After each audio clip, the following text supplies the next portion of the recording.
ज़ैगम साहब, मैं आपकी जानिब आऊँ। मामला कोई ये नहीं है कि सिर्फ ये एक वाक़या है, मामला हैं दोनों मुल्कों के दौरान। उनकी जानिब से ईरानी सूबे सिस्तान या बलूचिस्तान में बगावत की तहरीक इनडायरेक्टली पाकिस्तान को पहले भी मुलव्विस किया जाता रहा है।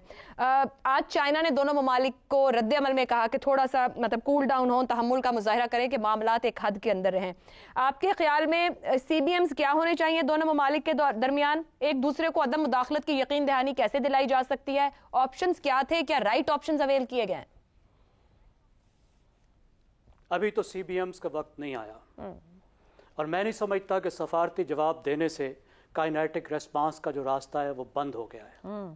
देखिए, हमारे जो मगरबी नेबर हैं वो समझते हैं कि मशरिक में इतने उलझे हुए हैं कि वो जितनी बदमाशी चाहें हमसे कर सकते हैं और हम बिरादर बिरादर करते रहेंगे। अफगानिस्तान ने जिस दिन पाकिस्तान बना पहले दिन से बदमाशी शुरू की, पहले दिन से पाकिस्तान में इंटरफेरेंस करनी शुरू की, प्रॉक्सी वार शुरू की। 74 तक बात यहां पहुंची कि एक बाकायदा बदतरीन इंसर्जेंसी उसने पाकिस्तान के खिलाफ की और 77 के बाद पाकिस्तान को फिर अफगानिस्तान के अंदर जवाब देना पड़ा और अंदर घुसना पड़ा। और अब आप 2 साल से देखिए, जब पाकिस्तान की हैंड्स ऑफ अप्रोच है, कुछ नहीं कर रहा अफगानिस्तान में, और इस वक्त भी अफगानिस्तान पाकिस्तान पे हमलावर है। ईरान को देखिए, अभी पाकिस्तान की सॉवरेनिटी की, हमारी हकमियत आला की खिलाफ वर्जी की गई है। 90 किलोमीटर पाकिस्तान की सरहद के अंदर मिसाइल से अटैक, ड्रोन से अटैक। अगर हम इस वक्त खामोश रहते हैं तो इसका मतलब है कि एक न्यू नॉर्मल सेटअप होगा। मुझे बताइए, इस वाक़े में और बालाकोट के वाक़े में क्या फ़र्क है? सिवाय इसके कि एक तरफ से अगर मिसाइल आए, हमला हो, तो हम कहते हैं दुश्मन ने किया है, दूसरी तरफ से आए कहें तो हम कहते हैं बिरादर बिरादर बिरादर। देखिए, कोई बिरादर बैनुल अक़वामी ताल्लुकात में नहीं होता, बिरादरली एक्शंस होते हैं। कोई दुश्मन नहीं होता, दुश्मनी दुश्मनों की जैसी कार्रवाई होती है। बिरादर वो है जो बिरादरली एक्शन करे। ज़ैगम साहब, मुझे एक जुमला कहने दीजिएगा। ज़ैगम साहब, अफगानिस्तान, भारत, अब ईरान, तीनों ममालिक से तीनों सरहदों पर अगर ताल्लुकात अबतर हैं, चीन मामलात को फ़ाहम तफ़हीम से सुलझाने का कह रहा है, हम इन चैलेंजेस का कैसे मुकाबला कर सकते हैं फिर? अब आप मुझे बताइए, ये तो वो जो कहते हैं ना कि ईब के मार के देख, थप्पड़ मारे आप कहें ईब के मार, वो दोबारा मारेगा आप कहें ईब के मार।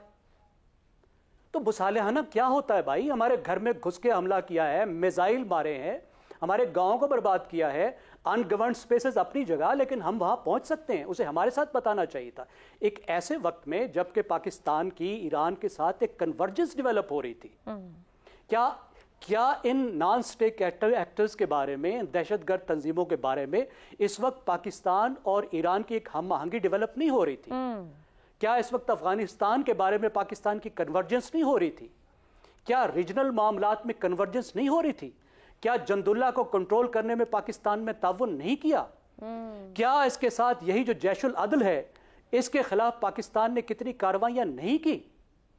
क्या यह हकीकत नहीं है कि BLA के टेररिस्ट इस वक्त ईरान में घुसे हुए हैं और ईरान उनको पनाह देता है? और उसके बाद इस तरह की एस्केलेशन।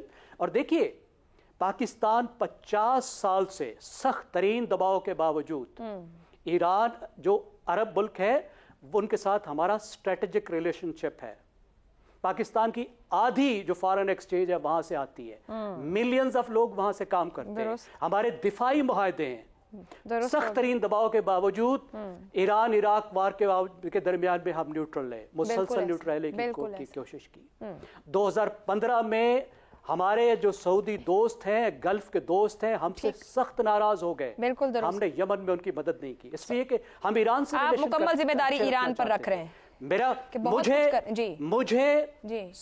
मुझे देखिए, मेजर्ड रेस्पॉन्स आपको जिस तरीके से उन्होंने किया है देना होगा। बिल्कुल दुरुस्त, बिल्कुल ठीक कहा शहजाद साहब ने। हमारे भी टारगेट वहां मौजूद, बिल्कुल ठीक हो गया। तो जो हमारे टारगेट है, वरना तो ये न्यू नॉर्मल है, न्यू नॉर्मल ना हो जाए। ठीक है ज़ैगम साहब, पॉइंट आ गया, रास्ता बन गया। ये न्यू नॉर्मल ना हो जाए। पाकिस्तान अपने टारगेट्स जानता है, सिफारती रद्द अमल नहीं, काइनेटिक रिस्पॉन्स का रास्ता होना चाहिए। अफसार साहब, आपकी जानिब आऊं, ईरान चाह क्या रहा है? मशरिक़ वुस्ता में असर और रसूख बढ़ाना, सऊदी अरब के साथ तो अपने ताल्लुकात बेहतर कर चुका, पाकिस्तान के साथ बातचीत, जितने भी पॉइंट्स अभी गिनवाए ज़ैगम साहब ने, क्या क्या कुछ पाकिस्तान नहीं कर सका, करता है, तो बैठकर बातचीत क्यों नहीं हो सकती? ये क्यों किया गया है? इतना लंबा आपका सवाल है, झूंगा टाइम मुझे मिला है सर। आपके पास टाइम है, आप कहिए, जितना दिल करे उतना कहें। चलें फिर, मैं जितना दिल करेगा अब आपने उतना सुनना है। जी ठीक है। देखिए, मैं ब्रादर का लफ्ज़ बहुत इस्तेमाल हुआ अभी थोड़ी देर पहले, तो ब्रादर से मुझे अपने ब्रादर्स मेरे सीनियर वहाँ बैठे हुए हैं, इन ब्रादर्स की ब्रावदो जो है और चेस्ट थम्पिंग सुन के मैं तो डर गया हूँ।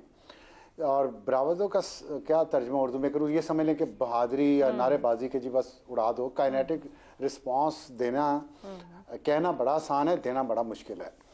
हमें कुछ थोड़ा सा ना सिचुएशन में से पीछे हट के देखना चाहिए। और शहजाद चौधरी साहब ज़ाहिर है एयर मार्शल भी हैं और डिप्लोमेट भी हैं, उनको तजर्बा है दोनों चीज़ों का। उन्होंने जो बात की है वो कूजे को, दरिया को बल्कि कूजे में बंद कर दिया। और उन्होंने ये कहा है कि ये जो मैं कूजे को दरिया में बंद करने लगा था, वो जो सफारती ताल्लुकात हमने ख़त्म कर दिया ना, ये बड़ा गलत किया है। दूसरी बात, हमने बहुत जल्द रिस्पांस दिया, बहुत अच्छी बात उन्होंने की है। मैच्योर कौमें ऐसे जल्द रिस्पांस नहीं देती। आप थोड़ा इंतजार तो करते, सोचते। सोशल मीडिया के दबाव में आके गालियां पड़ रही हैं, ये हमला कर दो, उड़ा के रख दो, और फॉरेन ऑफिस ने भी उड़ा के रख दिया। ये ऐसे हुकूमतें ना चलती हैं ना ऐसे रियासतें चलती हैं। दबाव बर्दाश्त करना चाहिए, नर्व्स ऑफ स्टील होने चाहिए जो इन ओहदों पे बैठे होते हैं। ये नहीं है कि सोशल मीडिया पे दो किसी ने गालियां निकाल दी तो आप बंदूक उठा के चल पड़े लड़ाई कर रहे हैं। आप सिचुएशन देखें इस वक्त खित्ते में क्या है, पाकिस्तान में क्या है। मैं आपको थोड़ा सा टाइम इस पर मुझे चाहिए। देखिए, एस्केलेशन हुई है, मानता हूं मैं, जैगम साहब ने कहा एस्केलेशन हुई है, बिल्कुल ठीक है। ईरान का सारा कसूर है, बिल्कुल ठीक है। लेकिन एस्केलेशन को मजीद आप एस्केलेट कर देंगे तो क्या होगा? इमीडिएटली ये होगा कि गल्फ बंद हो जाएगी। पूरी दुनिया का जो तेल यहां से जा रहा है ये बंद हो जाएगा। सबसे बड़ा नुकसान हमारा होगा सबसे पहले, कि हमने अगर एस्केलेट किया, वो जो वॉर यमन तक पहुंची हुई है वो यहां आ जाएगी, पाकिस्तान और ईरान की वॉर बन जाएगी। आपका ख्याल है ईरान उसका रिस्पॉन्ड नहीं करेगा? बिल्कुल करेगा। फिर उधर क्या, फिर उसका फर्क क्या पड़ेगा? उसका फर्क यह है कि अफगानिस्तान के साथ आपके ताल्लुकात ठीक नहीं है, टीटीपी वहां से आप पे हमले किए जा रही है, आप उधर उलझे हुए हैं। तीसरी तरफ क्या है? तीसरी तरफ यह है कि इंडिया के अंदर इंतखाबात हो रहे हैं। मोदी बहाना ढूंढ रहा है पाकिस्तान के साथ बॉर्डर को गर्म करने का, कोई बहाना। अगर उसने फिर बालाकोट जैसा कोई काम कर दिया, कोई फॉल्स फ्लैग ऑपरेशन कर दिया जिसकी इतलात आ रही हैं, तो आप हैं क्या, हम हैं क्या? हमारे पास न्यूक्लियर पावर, मैंने ये भी पढ़ा, न्यूक्लियर वेपन्स हैं, ठीक है, मिसाइल्स हैं, 6th स्टैंडिंग आर्मी हमारे पास है दुनिया की, हाँ है। लेकिन क्या हमारे पास मईशत इतनी है बेहतर कि हम 2 दिन भी लड़ाई कर सके? क्या हमारी ह्यूमन डेवलपमेंट इंडेक्स पे कोई ऐसा नंबर है कि हम सब कुछ बुला के तो जंग कर ले? हमारे इंतखाबात होने हैं 15 दिन बाद, हम उसमें उलझे हुए हैं कि एक जंग खोल लें बॉर्डर पे, और एक तरफ बॉर्डर पे जंग नहीं खुलेगी। ये अफगानिस्तान का मैंने आपको बता दिया, इंडिया का भी बता दिया। तो ये जो है ना, देखिए, जंग खेड़ नहीं होती जनानियां दी, वैसे ये रेसिस्ट सा रिमार्क है, लेकिन ये ठहराव के साथ चले, मैं वापस ले लेता हूँ। जंग खेल नहीं होती जवाना दी, ठीक है? तो जवानी से खाली जंग नहीं लड़ी जाती। हमारे यहाँ के जवान उछल रहे हैं इस बात पे। ये जो मेरे सामने 70 साल जवान बैठे, काइनेटिक ऑपरेशन की जो सबको सारे इतना आसान काम नहीं है। कर दिया, उनको इतराज हो सकता है अब इस बात पे।